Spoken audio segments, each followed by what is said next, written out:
Hello, hello, hello, bonjour, everyone.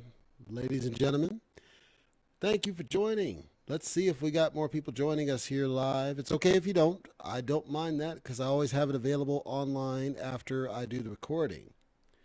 And I see we got somebody in the chat and they're talking about CRO. I don't know why, because Kronos as a network has nothing to do with what I want to cover today. So, without further ado, I wanted to talk about the crypto crash that's happening right now, which does not specifically include Kronos, but of course it's affected by the crash. Everybody knows what the heck's going on with the crash. The graphs went absolutely stark red out of nowhere with no warning whatsoever. Obviously, we've been in a bear season, but this level of drop was amazing. I can only describe it as amazing.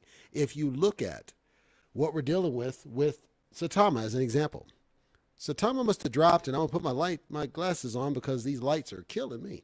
Satama must have dropped somewhere in the range of like 50%. It was about to add another zero back on there and get back to its original price. Libero, I believe it actually did add another zero. And then Bitcoin, once it dropped below 30,000, it's like, okay. Now people are worried. They're thinking, you know what? It's not going to be able to hold the resistance. And by the way, for Grandma Freedom, there's nobody in the chat, nobody on the live. And the reason for this is because a lot of the people who listen to the show, they catch it after the fact. Like the views on it will go crazy after the fact. And so I'm okay with that. Doesn't matter to me. Because I use this basically to record up to YouTube now as opposed to doing the post upload. So it doesn't bother me any. I always let people know on social media. And at some point later, it all pan. I'm not too much worried about it. Thank you for being here, though. Don't mind it. But again, for those that missed this airing, it will be uploaded to the YouTube channel as a regular publish, just like as always, because I don't want you to miss out on anything. But people have started talking about Bitcoin because Bitcoin dropping below 30,000, that's huge. There's something wrong with dropping below 30,000 because what it means is Bitcoin is en route to possibly hitting its next resistance point on the way down. If it's not able to hold that resistance line, you could see Bitcoin go down to now the 20s. Now, of course, for people that are not gamblers, but they're okay with cryptocurrency in general, this is a huge opportunity. Remember, Bitcoin was at high 60 some odd $1,000. So for it to be going down to like 28,000, 29,000, and potentially even lower, should be looked at and perceived as an opportunity for people to get in at an amazing price for this business. And then Binance, BNB. BNB went down below 300 per. That's huge. If you're trading on the Binance Smart Chain, now is the time that you'll want to load up on BNB because it's never going to be this low ever again. There's also a risk, by the way, as far as the pegged tokens, so USD Tether, Binance USD, and some odd, because there's a lot of sell pressure and people might be doing too much sells where it's not able to hold the peg. And then you might have a real problem because that means people aren't going to be able to easily sell out unless they sell losing, value losing crypto. And nobody wants to do that either. It's an interesting time right now to see this happen, but here's some light at the end of the tunnel. This type of a crash actually happened years before. I believe it was 2017, might have been 2018, but years ago, we had a similar type of crash where the same type of thing happened. Things crapped out and we lost significant amounts of price because of immense sell pressure and dumping to the point that the economy treated this as seasonal, that just prior to summer, we can expect significant dumps and nobody was really able to identify why that was the case. All they say is that it's expected to go right back up and possibly go even higher.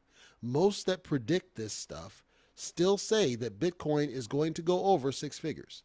Most that predict this stuff say that with ETH2O, whenever it feels like releasing, that its price is going to go well over $4,000, possibly over $10,000. I guess what I'm saying is that most people feel like all of these dips are always temporary and don't last forever. We don't ever know specifically why they're happening. We do know that sell pressure is causing it. We do know that there's a lot of people selling because we see the stable coins price, the peg is having some issues holding. That means there's more people taking out than are putting back in. So if you're looking at the graphs and you're nervous, I'll tell you this straight up. You should be nervous if you have done gambling type investments. People that are gamblers are worried right now because they don't know what's going to happen. They don't know where it's going to recover. They don't know when they're going to get their money back. And there are people that are FOMO selling, and that's just making it worse. However, if you're one of those that's not really perturbed by the price movement, you have an opportunity to really stack up on crypto. If you believe in the project and you think it's doing good stuff, you have a really key opportunity to get in at a low price. If you're one of those like me who believes in passive income and passive income streams and compounding and different reward areas, something to think about, right? Is if you're able to stake your cryptocurrency into whichever of these projects and it just makes you passive rewards, you don't even really have to care about the specific price. The only ones who are worried about the price right now, I'm talking truly, truly worried, are the ones where they wanted to either day trade it or pump and dump it, or they hold it in their wallet. The holders. The holders are the ones most worried, because if you're holding and holding and holding and holding and holding, and that's all you do, you're definitely concerned. And you're concerned rightfully so, because you're not really sure what's going to happen to your investment.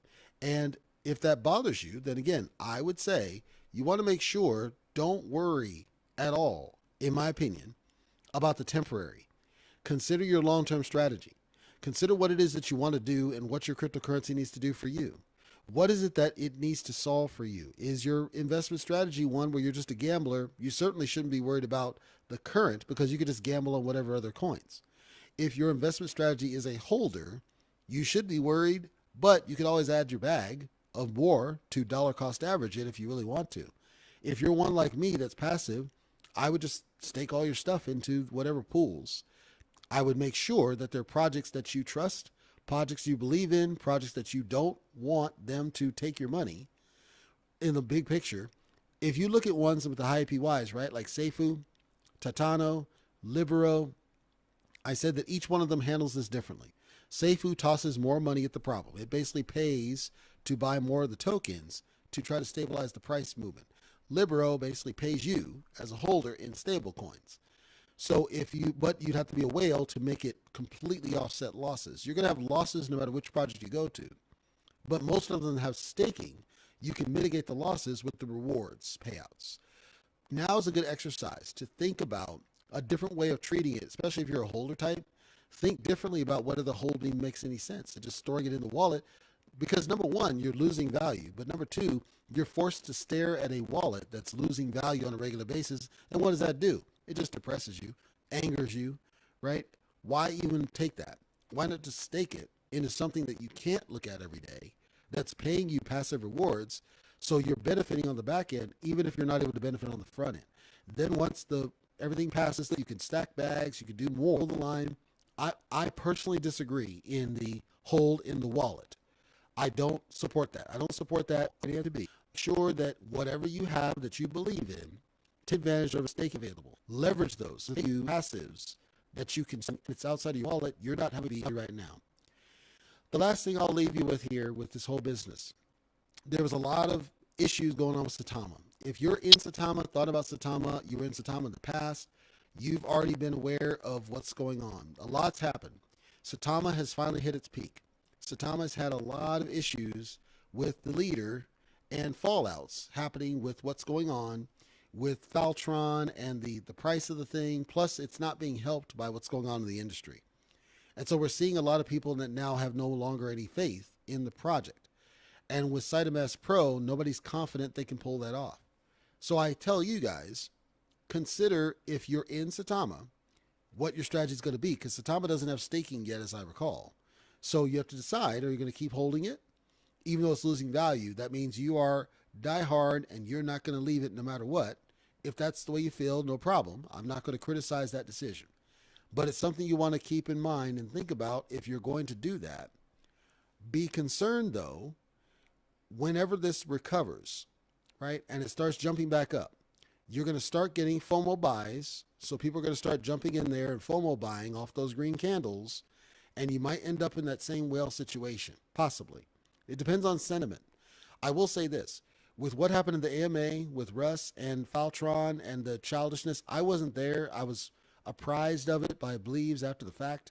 And It doesn't surprise me because I've been in AMAs with Faltron before, and I know he's tinfoil. He's absolutely tinfoil. He's very loud. He's very aggressive. He's very hot headed, is a good word for him. Yes, he is. Everybody knows that. I would say, though, that Russ and the way that he is presented, every time he talks, that graph goes down. That's bar none. And I think the Satama team has been planning to do a lot of stuff, and they've never fixed what was there before. They've never taken the time to resolve the issues that they had. The issues that they had, set aside the technical issues for a moment. Set aside the whole issue with Cytomask and everything else. The big picture issue on that team has always been toxicity. It's always been the leader not denouncing the cult and basically embracing it. Him and his, I guess it's his wife, talking about the house they bought and the land they bought and all this thing, which to regular investors comes across as you're just flaunting it in people's face. These are things that are harming sentiment and always have. So it's not even about the technology. It's about the way that they approach the project and the way that they treat people. Now, Satama got the brunt of this because they were already dumping. Plus, you get the situation going on with BTC and Ethereum and BNB that just hurt it even further, where it's about to add another zero back. It's about to be at its launch price here, folks. But the thing is, it wouldn't have been that bad if it weren't for the team and the way they handled this. That's why I've said sentiment is really important. Taking care of the investors, treating them like investors, acting like a business, not playing the games that it felt like the Satama team was doing. And I do hope that everything recovers, but they're going to have a really hard time of it. Even when all of this passes, even when we get Ethereum back in track, even when we get ETH2O in order, even when Bitcoin goes back up, projects like Satama are going to have a hard time. So there was speculation it's going to move to a V2. If it moves to a V2, I don't think it's going to solve the problem for the same reason I said for Paratoken, because you haven't fixed the real issue, which is around the team that's running the project and their failures to the investors. They're not supporting the investors correctly. They're not promoting a strong community. They're promoting a cult. And your leader keeps making mistakes, and as long as you keep making mistakes, you're going to still have the same problems. And it's made worse because you can't even trust the actual backing currency, that being Ethereum, to maintain its value for the long term. So trying to switch to a migration, it's not going to solve the problem. It might actually make it worse because people don't like migrations either. Migrations harm investor sentiment just because it's a migration. I'm not suggesting they do nothing. I want to be clear. I'm not suggesting they give up. I'm not suggesting that they quit. I'm suggesting the Satama project, I would totally retool that whole thing. I would wash out everybody that's in leadership, everybody that's in development, get a whole new team in there from ground one, start over fresh. I would drop the name Satama entirely from the name. I would not do a migration. I would just rebrand, start over and rebrand, realign the project priorities, start thinking in the correct direction to move it forward as an independent project first. We know that can be done because if we look at projects like Kiba, it was able to move forward just on its own merits. They made the mistake of dropping reflections. Satama still has this. So it can use that for the holder count to increase the holder counts. And if it's built correctly, it can still course correct. For those that feel completely lost cause, I said it is current leadership, but it is long term. I think long term has strong potential, but you need to get rid of the people who are there. You need to get back to the regular basis of what you started with and focus on the token's success. Stop worrying about Sida Edu and Sida Weed and Sida whatever and get the token to succeed. We know it's doable because SHIB was able to pull it off, and SHIB doesn't have any reflection. SHIB doesn't do anything. So because it was able to do it, I'm not suggesting that Satama can do it the same ease, but it is possible to do it. And you should take inspiration for what they did, which is to promote a strong community, not a cult. So with this whole situation in the crypto industry right now, the reason I talk so dependent on FOMO, and there's not going to be any FOMO if you see red candles everywhere. If you can't sustain people's interest long-term in cryptocurrency, you're not going to have successful people buying into the projects. I don't know when we'll come out of this, but I'm pretty confident that we will. And I'm pretty confident it's a matter of time. And at some point, we will see that light at the end of the tunnel. And I think we need a whole course. Whatever you're invested in, I would not recommend that you sell unless it's a project you don't believe in. And even then, you got to consider if selling is really worth it versus holding, depending on how much you're in it for. because I wouldn't want you to take excessive loss. But if it's a project you don't believe in or a project that doesn't have your confidence, then you might make the decision to possibly drop it. Now would be the right time to do so. In a perfect world, you would only sell when you're up, but you also got to hedge your losses too. If you have a certain project that's got the vast majority of your portfolio, now you need to think about, well, what do you do to diversify for the future going forward? And maybe now is the time that you want to look at and consider other projects to add to the portfolio going forward, so that when this happens again, because it's going to happen again, you're not stuck with a potentially single losing project. You have multiple potentially, but you have more that you believe in and you have more that you can stake in to ideally get passives to hedge some of this stuff. Hopefully that all makes sense and that all helps. I will say, just to close this out, YouTube tells me that you guys might be having some issues watching me, and it's on the YouTube side. It's not on mine because I resolved the last issue there. But YouTube looks like it's having some network issues. If you got my message all loud and clear, give me a thumbs up. And I'm not asking for the like because you liked it. I'm asking just down low in the comments. I don't care. Just let me know that you got what my message was. You heard me loud and clear, and you were able to get the message across. I am going to make sure that this is uploaded as clean as it can be, because I do think the message is important. I just want to take a few minutes, make sure I put some message around what's happening. This too shall pass. Give it some time. And it's hard. This one's hard because there's a lot of dipping on Bitcoin. But I believe that Bitcoin's going to recover stronger. I believe it's going to come back a lot stronger. And I'm curious to see what its peak's going to be now. If we get the blowout in November that we expect, Bitcoin's not going to have a ceiling. And this is my call, and I stick to it. That's all I got for you folks. Again, the recording for this will be posted